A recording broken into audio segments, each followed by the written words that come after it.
is open with an opening comment, and then we'll take questions. Jillian Hatfield and also Erica Dow. First of all, I just want to say congratulations to Ball State. I've known Brady for a long time. He came from Eastern Illinois. He's a fantastic X's and O's coach. They had their kids ready to play today. They were extremely efficient, shooting almost 50% for the game. We tried a couple different things in the first half and second half, and were unable to slow them down. With that said, we were playing from behind for most of the game. I thought we were getting good looks, but we couldn't get a lot to fall.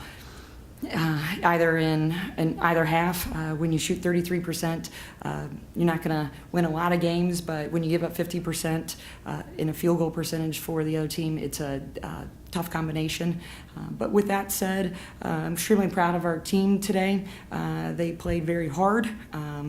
I told them in the locker room a few things that, one, they needed to walk out with their head held still high.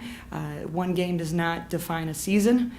They've had many hardships throughout the season, and they have overcome a handful of them. Unfortunately, this is a game where they did not win. It's been a while since we haven't won a game, so you throw that on top of it, it just doesn't sit real well with anybody. But it was an emotional locker room, and as I continue to tell them that most teams across the country are done when they lose their last game, yet this team has a chance to play in more postseason competition. I guess the elephant in the room is what postseason tournament will that be? And we will find out on Monday if we are in the NCAA, or we'll find out at about 11 o'clock, 3 hours later, if we're in the WNIT. I feel like we have presented a body of work that should get us into the field, yet I know that it's a little bit easier said than done. It's a very competitive tournament, but I feel like this team is deserving, and I believe that we have, as I said earlier, presented a resume that could qualify us for that tournament. But if we don't get in, again, I look forward to playing in the postseason tournament of the WNIT. If we don't receive that phone call, we had a great run last year, and as I said earlier, there's a lot of teams that are done playing, and I'm fortunate to work at a school and work with a team that still has some basketball left when you look at the calendar, and it's still middle of March. So I wouldn't trade anybody on this team. Told them I loved them in the locker room, but bottom line, we got beat today, and as I said earlier, still really proud of their effort. Questions for Erica? Jillian, would you talk a little bit about Ball State's offense in the first half, especially with threes? I mean, they struggled making threes the first time you played them. What was different today? Honestly, they've been on this court since Wednesday. They know the feel of the court. They know everything, and they just weren't missing tonight. We were pushing up on them, hands in their face, contested, and they were dropping for them. And kudos to them, because we couldn't get ours to drop. And they ended up 46% from the three, which is just incredible.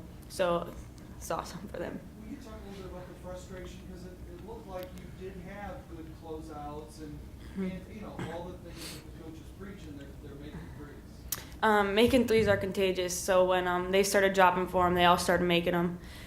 It seemed at one point that literally they were chucking up shots and they were going in, but that's just contagious. So they made the first one, they just kept making them, even if our hands were in their faces. Erica, will you talk a little bit about the second half for them offensively? Because then they made all those threes in the first half, and then they spread everything out to the low post. And will you talk a little bit about the struggles to stop them driving the basket or getting the low post? Yeah, I mean, it was very hard because, you know, we're a gap team. So when we were taking away the gap, they would just kick it, and then that's when they were getting the shot up. And then when we would push up on the three, they were still getting it. So I would just be honest, they were very patient with their offense, and they were just working the ball and working it, and then they just got a shot. How much, for both of you ladies, how much did the efficiency of their offense play into the struggles you guys had offensively? I mean, you feel like, wow, they're making everything. We've got to score. I mean, how does that hinder the offense for you guys? Personally, it just, they were contagious for them, so it kind of felt, for our side that it was going to be contagious for us. So, I felt, as a team individually that when they were making it, I felt like, then we'll get the momentum and we'll make one too. So. We preach on our defense, and their shots were going down from, and so we normally go off stop and scores, and when we couldn't get stops, we struggled a little bit to get scores. So it was hard for us to try and cope with them making their shots and us trying to score on the offensive end.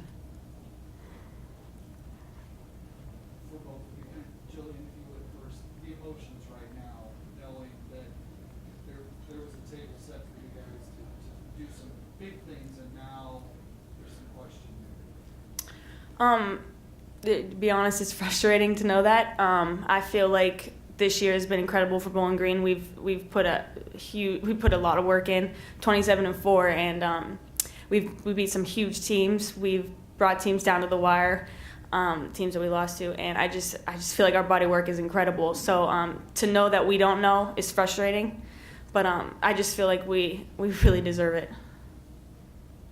And Erica, when you talk a little bit about the feeling for the seniors, that knowing that there's some uncertainty in what their next step is for the seniors. With this actually being my first year playing for them, I can honestly say that I will miss them.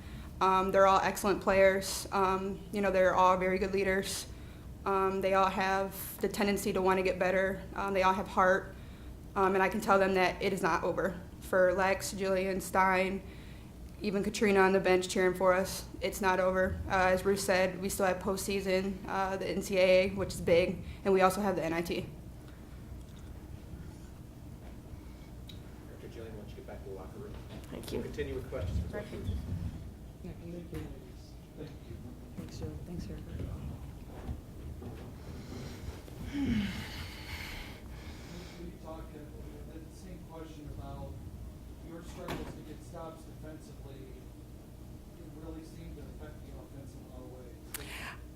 I thought we played really good D at times. I mean, they had probably 4 to 5 shots at the buzzer. I mean, buzzer beaters that when it was released, I was like, okay, we can get the rebound, and sure enough, it went in for them. But as both Jillian and Erica said, they got contagious. Their first 4 out of 5 buckets were threes to start the game. Their first, I think, 8 out of 12 shots made were at the end of the first half were threes. This is a team in Ball State that even that goes back to Tracy Roller, to Kelly Packard, now to Brady Sally, that the three ball energizes them, and it did today. They all got good looks at it. I thought they were extremely patient in their offensive set and were looking to score late in the shot clock, and that's what we like to do as well. So we were playing mirror image of each other at times. But with that said, I still thought, even though we were down, I still thought there was plenty of time to make a comeback. We couldn't score when we got consecutive stops with about 8 minutes and under, and I thought that was a difference maker. We got a little frustrated that when you try so hard to make a shot, and they were couldn't. Can't ever question their effort. They played extremely hard, and they executed. Unfortunately, we couldn't execute to a finish to get the buckets we needed late in the second half. Coach, what's your impression of where that program has kind of gone when Brady took over, from back-to-back 9-win seasons to kind of where they've elevated over the last couple of years?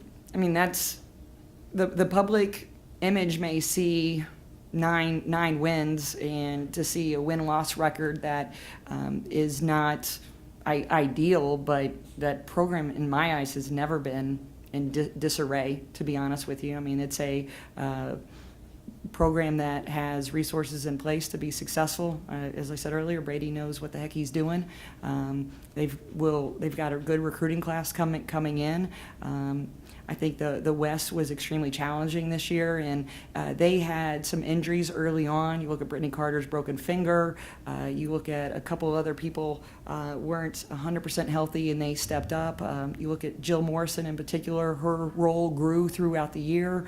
And then Shelby Justice, I designated her in our pregame talk as the X factor for them, even though Fontaine gets all the notoriety of all MAC awards. But that's a kid who you would consider quote unquote a glue kid, in the sense of she does everything that she should and executes, and she's been playing really well. I mean, you look at the win streaks in this conference, and I think we had the longest win streak in the MAC, and then Ball State had the second, and they probably could have had a longer win streak, but they lost one game by 3 and another game by 2. So they've been on a roll for 6 weeks. This was not a one-hit wonder by any means. I knew going into this game that they were rolling. The idea that they would have fatigue, that when there's something on the line, like an automatic bid, you can be tired on Tuesday. You're not allowed to be tired before then, and they weren't.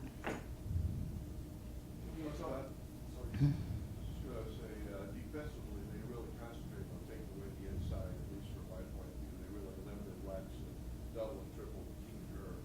And then when you don't make threes, where do you go next then? To foul line, and we couldn't get there. I thought we have been playing all season long with getting some hand checks, getting some over the back hauls, driving to the hoop. I thought we couldn't get couldn't turn the corner to go drive north and south, as they call it, to get us to the foul line, and that hurt. This is the first time that I can remember in a long time that we haven't made more foul shots than the other team attempted, and that was a goal. That winning the foul line battle was imperative today, because this is a team in Ball State that averages 26 attempts and shoots over 70% as a team. Again, it's a mirror image of what we do. And people can talk X's and O's, they can talk offense wins games, they can talk defense wins games, but getting to the foul line, getting people in foul trouble, making foul shots is what this is about. And we could not get that done today. And even if you can't score inside or can't score outside, we've been able to do that consistently, and we were stymied with that today. Coach, did you think that not having played in basically a week, and this format, was this a factor in your eyes? The conference has done a fantastic job in recognizing the body of the work for the regular season and awarding you an additional bye. This is the second time our program has been the #1 seed and received that additional bye, and I knew it would be a struggle coming out today because we had not been on the floor previously. Now, is that my fault for potentially not scheduling a Cleveland State and saying, hey, can we play at the Q? Maybe. Is that an opportunity? I thought we were fortunate getting the #1 seed because we had an additional 20 minutes of warm-up. But this is not a game of what if Lex would have made shots, or what if we'd gotten to the foul line, or what if we hadn't been doubled, or what if we had pressed sooner, or what if we had called this play call. This was not a game about what ifs. Ball State shot the ball better. We could not put the ball in the basket, and it's pretty clear cut. They won today. They deserved to win today the way they played. But I'm glad that we had the bye, because we weren't 100% coming into it. So you can look at it as half full or half empty, because I appreciate the conference awarding the body of work of the regular season. We needed the extra time to get healthy, yet not playing on the court, only having minutes of warm-up time, I knew we'd be slow out of the gates. I think Ball State was very efficient with how well they played at the beginning of the game. And, is that due to them playing well, or is that due to them having extra time on the court and playing there? I mean, both, to be honest with you. Thank you, Coach. Thanks.